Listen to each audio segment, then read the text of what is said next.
Chapter 50. Rimuru. Valgrind opened the door with so much force, that it broke and was detached from the wall. Let's go. She raised her right fist above in a cheerful manner. Today was the promised day when Rimuru and Valgrind would wander around a world to observe for a day. Though technically the world has already been analyzed and has its own observers, they are doing more of an outing or a one-day vacation to wander around. Valgrind has been waiting for this day for centuries. She has been contemplating how she is going to approach her dilemma with her feelings. She knew that she liked Rimuru, which was already established with the help of Valzard. The question now is, does she want to present this feeling of hers to Rimuru? Does she want to take their relationship one step further than just being friends? Than just being partners? I'll find the answer today. It's already been that long, huh? Rimuru muttered, realizing that more than 5 centuries have passed. After this, I'm going to check on Enki and Siren. Valgrind showed a little pout. Think about them some other time. Valgrind pulled Rimuru to the gate that Rimuru opened in his office. You'll have a lot of time with that tomorrow. Ha ha ha, that is true, Rimuru responded, following Valgrind. Wonder what she has in store for me. Rimuru was not dense enough to not know the real implication of what today will be. It is no investigation, nor outing. It is what the humans and other species call a date. While Rimuru has realized that Valgrind harbors feelings for him, more than a friend should be, he would abstain from making action similar to with Luminos. While he sees both Luminos and Valgrind as more than friends, he still has some reservation with being in a relationship. If they want Rimuru to be in one, they'll have to persuade him themselves. That is the conclusion that Rimuru came up with. Thus, he continues to act clueless with Valgrind's excitement and actions. Thus the two went to Planet 3 of Cluster I of Universe Idicos. The surrounding is a beautiful green scenery, with vast grassland as far as the eye can see. Even further would be several forests and mountains where majority of the creatures reside. Rimuru presented his hand to Valgrind, who happily accepted. The two then flew towards one of the tree-covered areas of the planet. As they flew, what should we do? Rimuru turned to Valgrind, as she was the one to lead the whole observation plan for the world. Valgrind turned to Rimuru. She has of course planned out what they would do for the day. It's not an exaggeration to say that she has been planning it for more than a few decades minimum. For now, Valgrind spoke, pointing her finger in front. We'll take a small picnic on that mountain. The mountain that Valgrind pointed to was the tallest mountain of this world. Soon the two arrived at the mountain and laid down on a flat surface somewhere atop. I had Misery make this for us. Valgrind took out a variety of food and placed it down as they both sat down. I see. Rimuru took a sandwich from one of the baskets of food. Valgrind watched him expectantly, as Rimuru put the food to his mouth, and ate it. Valgrind just continues to watch Rimuru eat. Rimuru noticed and looked at her quizzically. Aren't you going to eat too? Rimuru asked, showing his half-eaten sandwich. Oh Valgrind fumbled, not realizing that she was staring at him. Did you like it? Rimuru nodded with a smile. Yeah, it tastes great. Though it doesn't taste like Misery made it. Rimuru looked at Valgrind's cheerful expression. And chuckled to himself with how easy it was to read her expression. I see, Valgrind said, giggling to herself. I'm glad you like it, she sways as she hums with joy. You should eat, too. Rimuru presented his half-eaten sandwich. Oh, I'm sure. Valgrind took a bite of the sandwich before chewing slowly, savoring every bit of it. I did say it's good, but... Rimuru looked at Valgrind's face that savored the food she just ate. Valgrind, after swallowing her food, licked her lips. Only then did she notice Rimuru looking at her. Valgrind took a sandwich from the basket and ate it, pretending to ignore Rimuru's eyes. Easy now, the food won't go away. Rimuru placed his right hand to her cheek. She froze on the spot. Rimuru was slowly leaning in. Valgrind's face turned a shade of red. Is it happening? Right now. Valgrind closed her eyes and started leaning in. She felt Rimuru's thumb swiping something from her lips. And Rimuru's hand left her cheek. Valgrind opened her eyes with shadow of disappointment as well as confusion. You had some sauce on your lips. Rimuru showed his thumb before licking it, with a smirk on his face. Only then did Valgrind realize that Rimuru was messing with her. It's so fun to tease her. I realized this with Luminos, but I seem to like messing with them. Rimuru chuckled to himself internally as he watches Valgrind's face turn from embarrassment to anger real quick. Hump. Valgrind pouted, turning her face away from Rimuru. She started eating while staring at the sky, trying to recollect herself. Come on, don't be angry. Rimuru leaned in from her side, trying to peek at her expression. Valgrind turns every time Rimuru switched places to look at her face. This small exchange lasted for a few minutes. Did I went too far?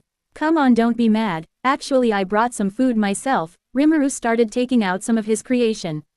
Here, you could have some. Valgrind smelled the sweet scent coming behind her, and with her body betraying her, turned around.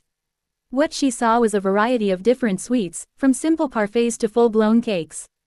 Come on, here you go. Rimuru took a spoonful of a sundae and placed it in front of Valgrind's face. This feels like he's messing with me. Valgrind opened her mouth and let Rimuru feed her the spoonful of sundae. Cheered up yet? Rimuru questioned, tilting his head. For now, Valgrind grumbled, opening her mouth, gesturing to Rimuru to continue feeding her.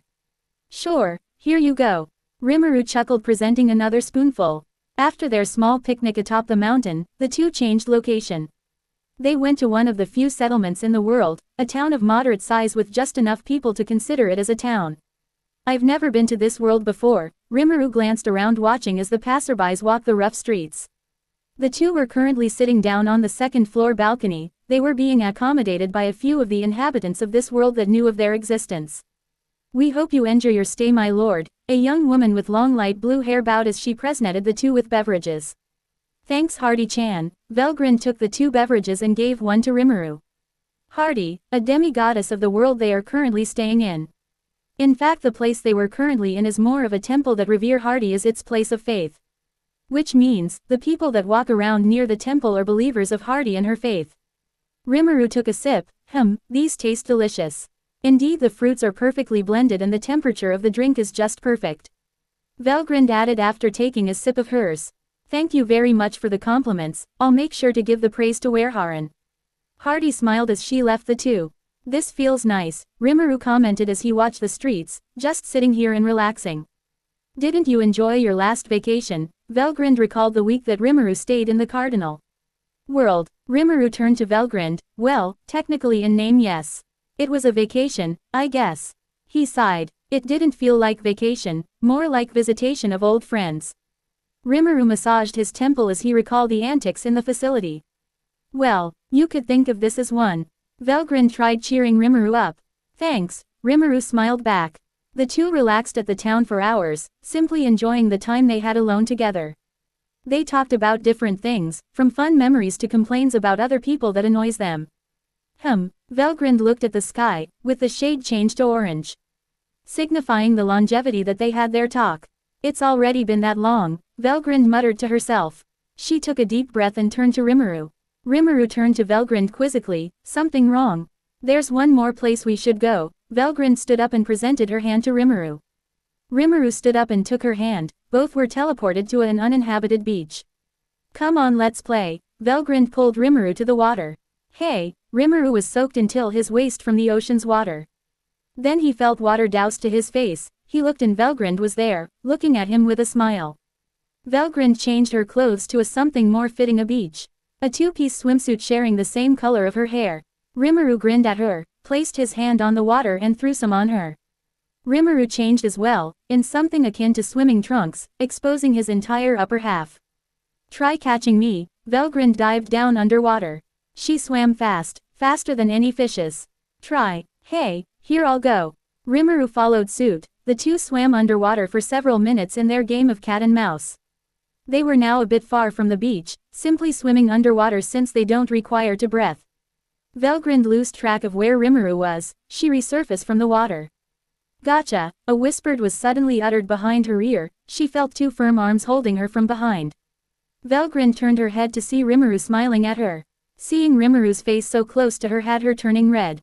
She placed her hands above Rimuru's arms, and leaned her head towards his shoulder. You got me. The two stayed in that position for more than 5 minutes, basking on each other's company. Valgrind looked at the setting sun and how beautiful it was that they saw this together. Hey Rimuru. Valgrind turned her body facing Rimuru. Yeah. Rimuru tilted his head. The two were still in each other's arms as they float in the middle of the ocean, with the setting sun as their background. Valgrind tried to speak, her voice shaking from the nervousness she is feeling. She took a deep breath. You see Rimuru, Valgrind started. I've been with you for thousands of years, as your friend and as your partner. Our first meeting was a disaster. Both chuckled at the recollection. Yeah, you were really harsh at me back then. Rimuru joked. Hey, Valgrind pouted. Anyway, as someone who's been with you for a long time, I've experienced things that I didn't even knew existed. And had a lot of fun staying with you. Recently though, I've been having this strange feeling in my chest. Valgrind looked down, looking at Rimuru's chest. She couldn't look at Rimuru's eyes directly for her next words. I've been ignoring it for a while, but Big Sister has helped me realize what it is. I've been jealous of when I see you having fun with other girls. Lei was the first example of when I felt this pain, then towards Luminos. It was painful to ignore it, that's why that is. Valgrind again lost for words stopped speaking. That's why. Rimuru raised her face with his finger to her chin. Valgrind looked at Rimuru's face who was wearing a warm and kind smile, waiting for Valgrind's next words with patience. Basically, Valgrind's eyes swam around, having a hard time collecting herself. Come on, just say it. Valgrind closed her eyes and opened them with purpose. Rimuru, I love you. To be continued.